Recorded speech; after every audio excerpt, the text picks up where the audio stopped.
What's up everybody, welcome back. Today we're doing something truly special. Behind me we have the brand new Universal Epic Universe. This isn't just another theme park, it's a brand new world with innovation, mind-blowing experiences. I'm Chris, this is Chill Dad Reviews, and I'm here to take you on an exclusive first look. Are you ready? Because we're gonna see just how epic this epic universe can be. Let's go.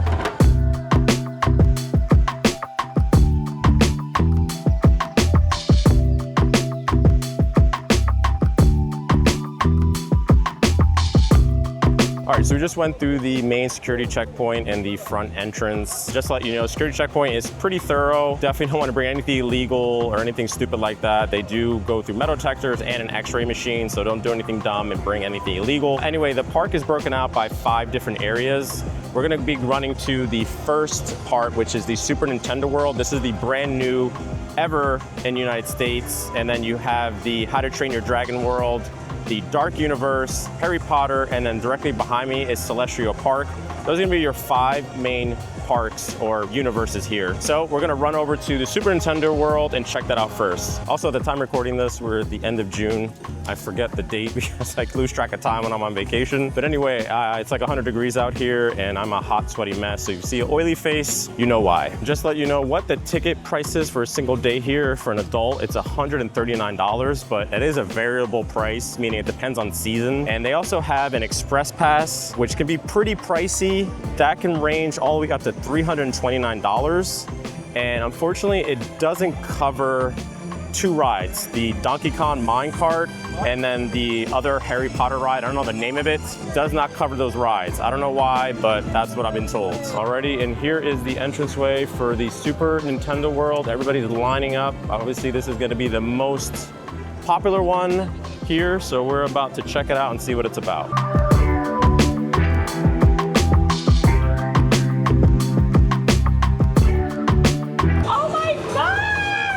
It is so cool. It's like you're actually in a Nintendo game. I mean, like you feel like you're in a Mario world. All the detail, like the coins, you can see the turtle shells like bouncing back and forth. You have like the boxes of like the question mark, and then, you know, just Bowser's castles back there. I mean, it just looks so awesome. The detail is insane. Check this out.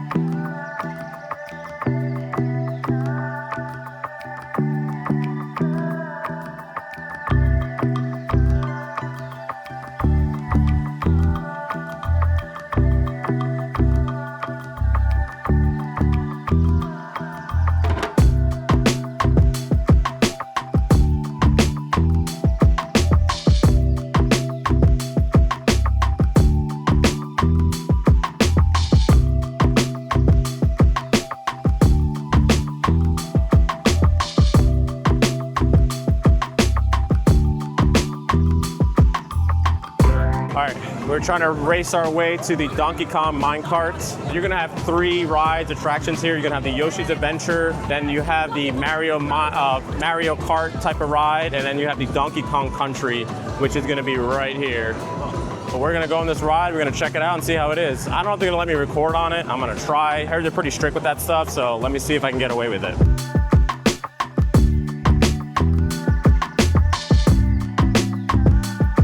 So we just waited online for the Donkey Kong minecart thing, and kind of bad news. They're having some mechanical issues, so it's delayed right now. So we're gonna skip it for now and try to come back to it.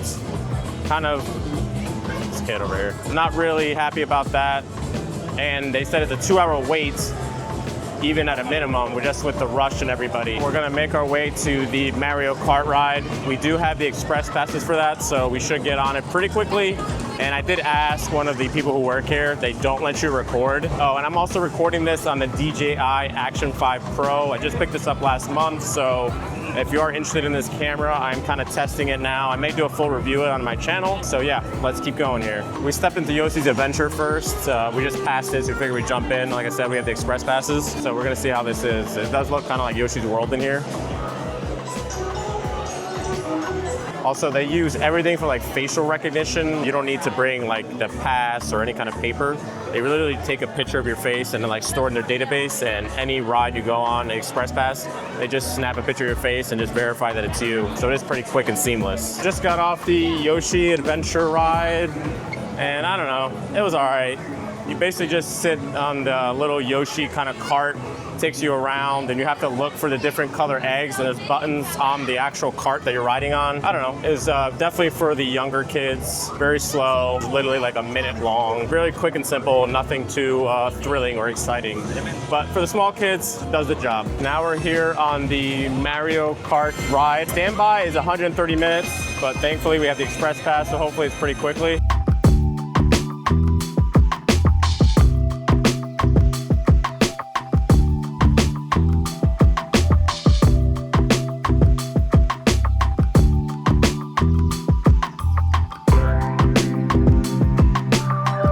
This headset, I think we get like a visor that we use, and you have one person to drive, and then one person is going to do like all the items, the turtle shells, and you look to aim at hitting other people, I'm guessing.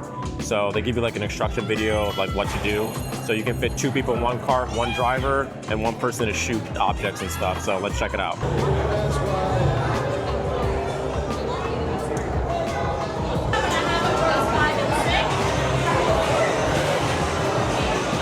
We just got off the ride, and of course they throw it into a gift shop. All this Nintendo stuff to make you spend more money. We're gonna try to exit here fastly. We have a lot of kids with us. But the ride was kind of cool. It's like this augmented reality VR thing with this headset. You fit 4 in one cart, and you kind of just go through different Mario worlds, and you have to kind of like keep trying to fight Bowser and just hit him with a bunch of the turtle shells. You collect coins. It wasn't really like a race. I didn't really feel like you had control of the cart. It was very like guided. But all in all, it was a really cool ride. It was a lot longer than the Yoshi adventure ride. It took about maybe 2 to 3 minutes to finish. Definitely a cool experience. We enjoyed it. Also in the Super Nintendo world, you can get these power-up bands where essentially you can like keep track of your progress. There's a bunch of interactive games, and you can use it throughout the whole Super Nintendo world. Next up, I think we're gonna find some food, get some food in our belly, energy, and then we're gonna keep going here. Now we're going to get something to eat at this place called the Meteor Astropub. I got voted against going to the Toadstool in Super Nintendo World. Everybody wanted to get out of there. It was pretty crowded. There's a lot of people in there, so I think everybody needed to separate from the mass amounts of crowd. So we're gonna check out this restaurant, and we're gonna see how it tastes.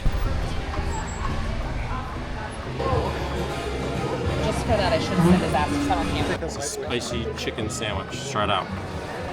Oh boy. It's juicy.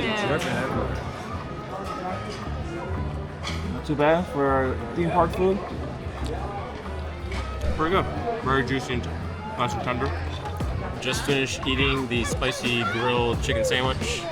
It was pretty delicious, and the service was pretty fast. We got it in like less than 15 minutes, really quickly. I don't think they're full capacity, so food came out really fast.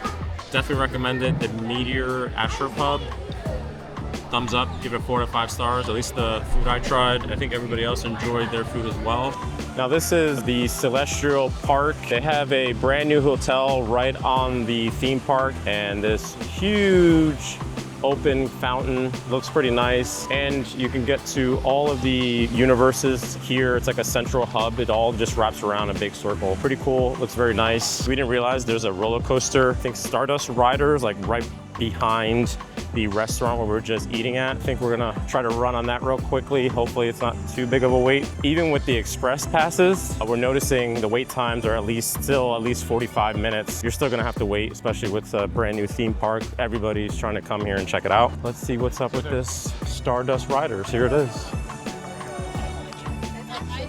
Small mistake, Stardust Racers. And just reading the sign and rules, you actually have to take out everything out of your pocket. You can't have any phones, hats, glasses. They have lockers that we have to use in order to go on the ride. Also pretty cool here, you actually can just scan your face to open up the lockers. Holy crap, guys.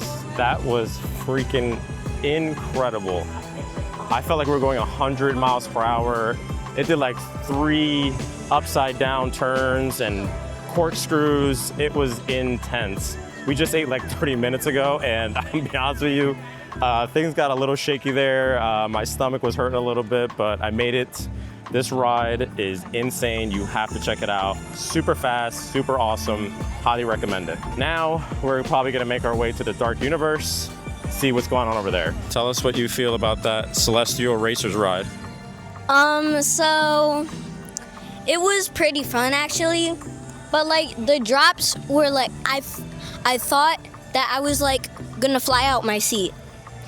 So like I wouldn't recommend it for like small kids.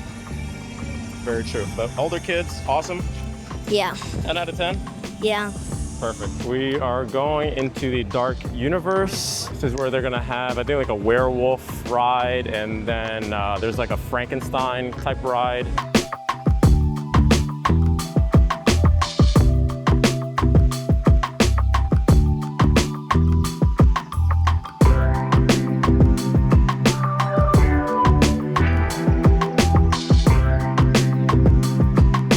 Here we have the two attractions. We have the Frankenstein here on the right, and this castle looks really cool. And on the left is gonna be this werewolf little roller coaster one.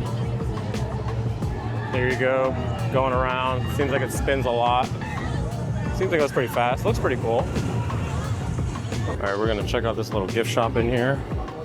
All kinds of souvenirs and trinkets, all monster themed type of stuff. You got some werewolf cups and t-shirts and bags and little kind of stuffed animals. And then looks like back here, it looks like you can pay to kind of get like a cosplay situation. You can get dressed up as, you know, one of your favorite monsters. Here's another one of their restaurants that they have called Das Stockhaus. I think they have like a bunch of random sandwiches, some bird on a steak, fish on a steak. Taking a little water break here. Very important to stay hydrated in this blazing heat. I'm waiting for my family members to go on the Frankenstein ride. Decided not to go on it. Last ride didn't do well on my stomach. I'm a little too old for this lifestyle. We'll get my son's opinion and see how he liked it. But anyway, I think I'll take this time to just talk about a few things. First is the parking when we came into the theme park. It is all open, kind of like similar to Disney parks. Nothing is covered, except they do have a bunch of electric vehicle chargers. So if you are a electric vehicle owner, you can charge your car right here in the parking. The Epic Universe has 100 acres right now and 11 total attractions. Apparently they've already secured like 750 acres for future expansions, and they already have plans, obviously, to open up more universes. You definitely can expect to see more attractions coming in the future. Lastly, if you're enjoying this video, don't forget to hit that subscribe button. Give me those thumbs up. Put some comments below. Let me know if you plan on visiting the Epic Universe. Cooling off up here? Hot? Tell me how the Frankenstein ride was. It was good. It was like a big arm and you get swung around, and they're doing a Dracula experiment. Was it similar to that other Harry Potter ride where it kind of like just goes side to side, upside down a little bit, and it's like a 3D screen? Yeah. How do you rate it? 8 out of 10. I think there could have been more swinging. All right. Now we're waiting in line for the werewolf kind of roller coaster. It just does a lot of spinning around, I think, and some ups and downs. I don't think it didn't look too big on the outside. Let's check it out and see how fun this one is. No photography allowed. We just got off the werewolf ride. It picks up very fast. It kind of goes up, down, and then kind of back and forth and spins around. It's very quick, very fast. Here's it going right now up there. It kind of like stops halfway up, spins around. Cool little ride, it's fun, enjoyable. I think now we're gonna go to How to Train Your Dragon universe and see what's going on over there. Also let you know, this theme park is heavily reliable on their My Universal app. It's got like the map of all the attractions. You can see all the dining options, and it holds your ticket and your passes, and you can do mobile orders on here. Everything is mainly driven on the app. You're gonna have to get it if you wanna have a seamless experience and be able to find things much quicker and faster. Here on the left, as we're walking through the park here to get to How to Train Your Dragon universe, they do have a carousel. It's kind of like futuristic. It's part of the Celestial Park area. Perfect for the little ones right there in the middle. All right, we're approaching the How to Train Your Dragon universe. This is really gonna be popular amongst the younger kids. I know my son was in love with Toothless when that movie came out. Such a cute character. So let's see if we can see what's going on in this universe.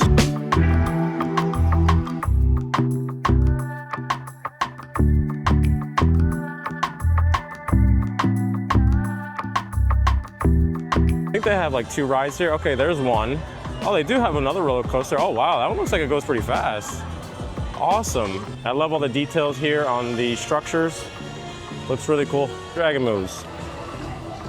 All right, here's the first ride available on How to Train Your Dragon universe. It's called Dragon Racers Rally. You can see it right there. Kind of like glides you around. And then this looks like back here is where that roller coaster is gonna be, just called Hiccup's Wing Gliders. Here's some of the warnings for this ride. All right, here are the lines. This is the standby line on the right-hand side, and we're waiting in the express line. Right now, it's about a 50-minute wait for the standby. More bad news, there's a lot of thundering and raining going on right now. We were waiting for about 45 minutes on the Hiccup's Wing Gliders and completely shut down, seized all operations. They basically announced it, so everybody's leaving right now. There's not much we could do. It was a really bad storm. I'll show you out here. Really dark clouds, a lot of thundering out there. So I don't know if you heard that thunder, but it's not looking good. Not very happy. Weather is messing up this whole day. I think we're gonna go get some food. We're gonna try dinner and then see what happens. And yeah, everything is closed. Any ride that's outdoors, they will close it down and shut it down. So be aware of that. If there's bad storms, you're not gonna get on the ride. Mother Nature doing its thing, and you're just gonna have to be patient and see what happens. But it kind of sucks when you're spending, you know, the park ticket and the express pass. I mean, we spent like almost $400 per person to be here. Anyway, let's keep going here and hope we can continue with this wonderful, epic universe. All right, everybody's huddled in the tunnel in here in the entrance of the How to Train Your Dragon, and it is literally torrential downpour. I want to show you what it looks like out here. Oh my goodness, it is not looking good for the rest of the day here. I am soaked head to toe. We're gonna try to wait it out another 10 minutes and then run to the dinner. We have reservations at the Atlantic, so we're gonna check that out. I don't know if we're gonna ride any rides for the rest of the day. Big bummer on that, so let's see what happens. Let's go to dinner. All right, we are here in the Atlantic restaurant, and it has like kind of this under the water type feel and vibe going here. Looks really nice inside. Bottom half of my body is completely soaked, so drainage here, if it rains and pours, there's just a ton of standing water around, so just be aware of that and be ready for like a change of clothes or socks because you're gonna get soaked. Also want to show you here the setup of the private room we got here. Everybody somewhat happy, a little crankiness. I'm gonna show you here some of the menu and some of the prices. Some of the items, I think the most expensive thing we have here is the half-pound lobster roll. It's about 48 bucks. I have a mix of scallops, chicken, burgers, and mostly seafood here is gonna be the biggest thing. This is definitely a seafood-based restaurant. It could be a little bit pricey depending on your preference, so we're gonna see how good it is. We have a ton of drinks to select from and a mocktail here if you are not a heavy drinker. All right, we just got this appetizer. This is the ahi tuna salad, and I will say that it is pretty small for what you get. That's like 4 bites. Barely enough for 2 people. Definitely not happy with that. Oh, 17 bucks by the way. Here are the sweet and sour shrimps. How many shrimps are in there, guys? I'll get them out. Give me an estimate. 12. 12? 12, 15, yeah. 12, 15. How do you rate those shrimps right now? Solid. 8 out of 10. 7.5. 8 out of 10, yeah. 7 out of 10? 7.5. 7.5. All right, and here is the rosemary paloma. Tell me if this is good. It's okay. I've had better. Famous last word. It's really sweet. It shouldn't be that sweet. Here is the mocktail. All right, babe. How was that mocktail? It's very good. I actually like it. Refreshing? It's really good. Very refreshing. Wish I had a hot drink though. I got the grilled salmon dish. It's got some potatoes in there and like kind of this corn salsa underneath of it. All right, we're gonna take the first bite here of the salmon. Looks okay. I'm on the fence about this. It doesn't really have much flavor. I love salmon, I want to eat it anyway. So let me enjoy this and I'll give you my full review. Finish up my salmon dish and I give it I don't know, maybe a 3.5 out of 5. The potatoes are really good. That little kind of corn salsa, the sauce, everything was nicely seasoned on there. And the salmon was so-so, didn't have too much flavor to it. My fiance got the grouper sandwich that she really enjoyed. So overall, everybody enjoyed their meals. Just mine was kind of okay. Not gonna get out big portions. Like I said, it is a little bit more on the expensive side. Other than that, I think it's still worth checking out. Here's the Landlubbers loot. It looks like a little beach sand. Very cute. Nice setup here for the kids. We're making our way to the Harry Potter world. Weather is still crap. We're probably just gonna walk through and maybe get some footage here of what it looks like, but unfortunately everything is still closed. Not a fun time right now. Here is the entrance to the Harry Potter world. Look at all the people gathered under here.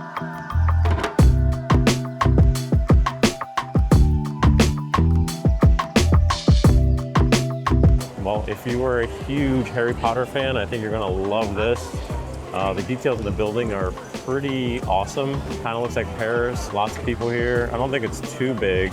We're gonna walk around to the right and then we'll go back to the left area and then see what it has to offer and probably split. Looks like they have a show in the middle there. And then this is it on the end here on the right.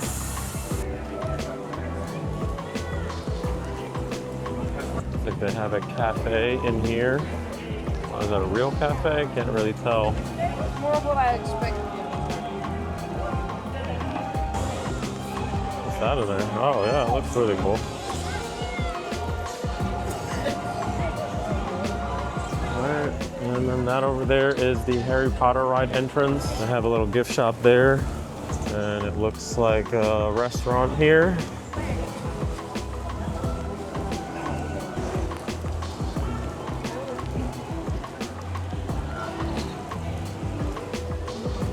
And let's check out the wait time on the Harry Potter ride.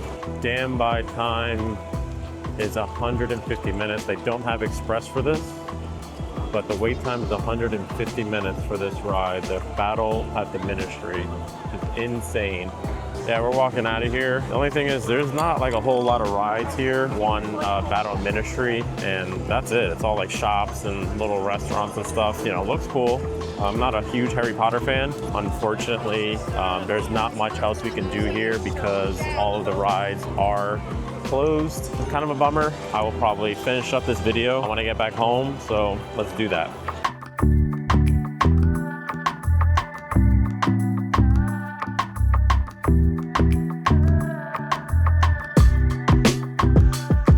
I'm officially back home after a long drive, and now I just kind of want to wrap up and talk about the good and bad things that I've experienced so far at the Universal Epic Universe. I think the Super Nintendo World and How to Train Your Dragon is probably going to be the best for all ages. Unfortunately, we didn't get to explore all of it, and we didn't get to really ride any of the rides because of the crazy storm that went through, as you saw before. I can imagine they probably have a lot more plans to expand that area. I mean, you can do things with like Zelda, Metroid. Oh my goodness, they can go crazy. As far as the food goes, everyone enjoyed their meals. It was tasty, came out pretty quickly. Prices are pretty comparable to any other theme parks. However, at the Atlantic, my family and I thought it was a little bit overpriced for the amount of portions you get. You get very small portions, and it's definitely on the fine dining side of things. And like I said before, the grilled salmon that I ordered was okay, mediocre. I thought the sides that you get with it were way better, more tasty. I think I could cook probably a better piece of salmon. I think it's a decent restaurant, but I think for families, you're gonna wanna get something that's a little bit more bang for your buck when it comes to food and the value. Another great thing about the Epic Universe is just the way they designed and built the park. So you have in the middle is this celestial park around that giant fountain, and then you have all the universes that are just attached there, and you can easily walk around and get to point A to point B within a matter of minutes. It's very easy to navigate and get to another area pretty quickly. And for all the rides and attractions, everyone enjoyed them, had a great time. The Stardust Racers was intense. I mean, if you're a roller coaster like adrenaline junkie, that thing was so freaking awesome. I was like, whoa, it was fast, twists and turns, up and down, going around in circles. It really got your blood pumping. It was crazy. That one was really fun. And here's some of the downsides and things that we didn't like about it. For starters, some of the universes are kind of small and compact. There's just not a whole lot there. For instance, the Harry Potter universe is like 3 little side streets. There's only that one Ministry Battle at the Ministry ride, and then the show that they have in the middle of the main entrance area, and then there's just like a restaurant and like a gift shop. There's not a whole lot else to do in that universe, and the same thing goes for the Dark Universe. I know this is a new park and they only have 11 main attractions. You know, if you compare it to some of the other parks, they have like 15 or 16. Some of those came way after they had built the park initially, so over time, of course, they're gonna add more areas and more rides and more things to do. issue, you know, but as of right now, they are a little bit small and on the compact side. Another thing, when it started pouring out while we were there just seemed like there was a lot of huge puddles. Somebody was running past us and was like, don't go that way, there's 3 feet of water. We're like, wait, what? I think they might have a drainage problem. I don't know what exactly, but there was like, I'm telling you, like a foot of water in some areas where you just, goosh, your whole foot was just completely soaked. I mean, obviously it's pouring out. I mean, you're gonna get wet, but however, I don't want to tread through a whole foot of water to get to another place and try to get dry. So yeah, that was kind of a bummer. Everybody was like miserable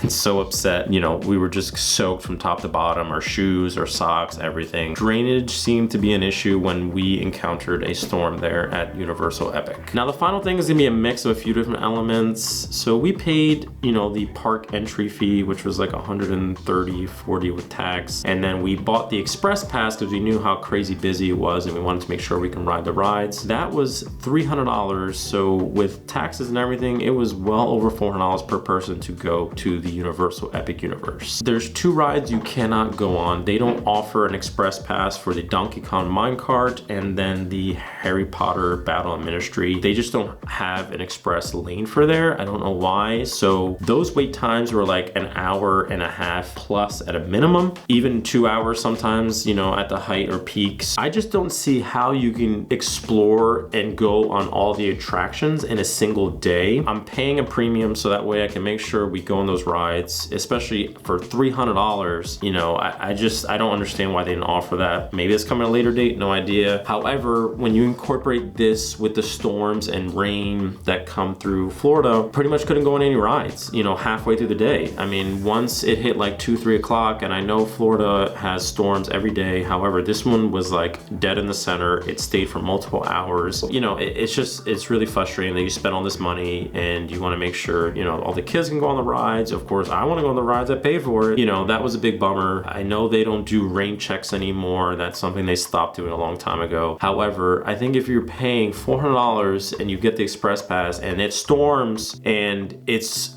going on for multiple hours, I think they need to implement some type of, you know, rain check, or I don't know, something. Like it's not fair. That's the bottom line. I just don't think it's fair. So yeah, that was the biggest pain point out of everything, and I just want to keep you guys informed and make sure you are well prepared if you're gonna go. Just be ready if you need to have another day there, because you might not be able to experience it all in one day. All right, that's pretty much all I have to say about the Universal Epic Universe. I think it's a fun park. I think you'll have a great time, especially if you're a Nintendo fan. If you happen to go the peak season during the summertime, just be well prepared for those storms and potentially having to go a second day if you truly want to experience the whole park. All right, everybody, I'm out of here and I'll see you in the next one.